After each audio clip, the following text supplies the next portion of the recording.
Imaginez, aujourd'hui même, le monde a signé un accord de paix entre la RDC et le Rwanda. Mais à l'Est, un tout autre drame se joue. Le M23 vient de s'emparer d'Uvira, ville stratégique au bord du lac Tanganyika, provoquant le déplacement de plus de 200 000 civils en quelques jours. Bienvenue à Noé Talk. Dans les rues de Goma, des cadavres jonchent les trottoirs. Le silence international s'impose. Ce silence, c'est la mort des innocents. Ce soir, je vous montre ce que le monde refuse de voir. Ce que tu vas entendre ici, personne n'ose le dire. Abonne-toi et aime la vidéo. Aujourd'hui, on descend en République démocratique du Congo.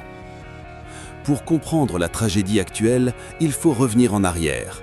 Le M23, c'est un groupe armé né d'un accord signé et jamais respecté. Leur nom vient du fameux accord du 23 mars 2009.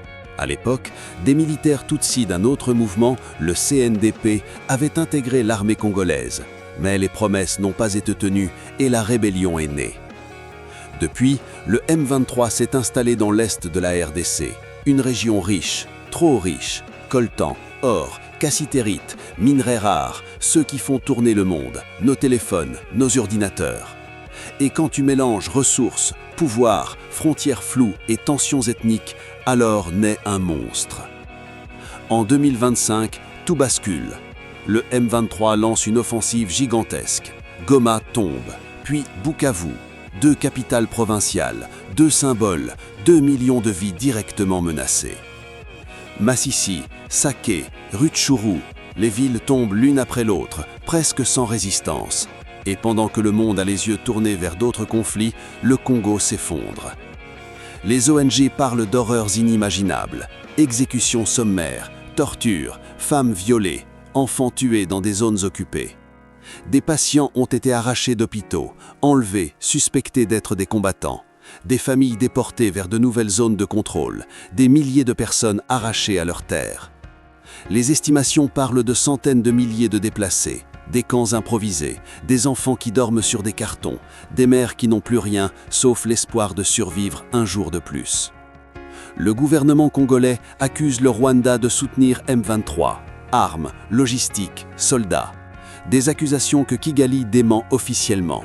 Mais une chose est sûre, les zones capturées par le M23 sont riches en minerais stratégiques, coltan, le sang digital du XXIe siècle. Et quand un pays contrôle les mines, il contrôle l'économie. Quand il contrôle les routes, il contrôle la région. En février 2025, le M23 annonce un cessez-le-feu. Mais sur le terrain, les affrontements continuent. Goma est encerclée, Bukavu traumatisé. Les écoles ferment, les commerces s'effondrent. C'est tout un peuple qui se retrouve pris au piège. Mais pourquoi personne n'en parle ? Parce que l'Afrique des Grands Lacs n'intéresse personne. Parce que la souffrance congolaise ne génère pas de clics. Parce que derrière ce silence, il y a des intérêts économiques énormes. Ce conflit est peut-être l'un des plus importants géopolitiques du XXIe siècle. Et pourtant, il reste invisible. Si rien n'est fait, si personne ne se lève, si le monde continue d'ignorer la douleur du Congo, alors ce n'est pas seulement une catastrophe locale, c'est une bombe régionale. Burundi, Rwanda, Ouganda, Tanzanie, toute la région pourrait basculer, et le monde n'a rien vu venir. Si cette vidéo peut toucher une seule personne, une seule, alors elle aura servi. S'il te plaît, aime et partage-la, peut-être qu'elle va éveiller le monde. Si tu sens la douleur des peuples de la RDC, commente « Paix en RDC ». Fais entendre la voix d'un peuple oublié.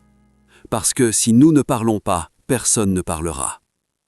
Je suis Noé sur Noé Talk. Pourquoi ne pas t'abonner si tu trouves cette chaîne utile ? Une nouvelle vidéo arrive bientôt.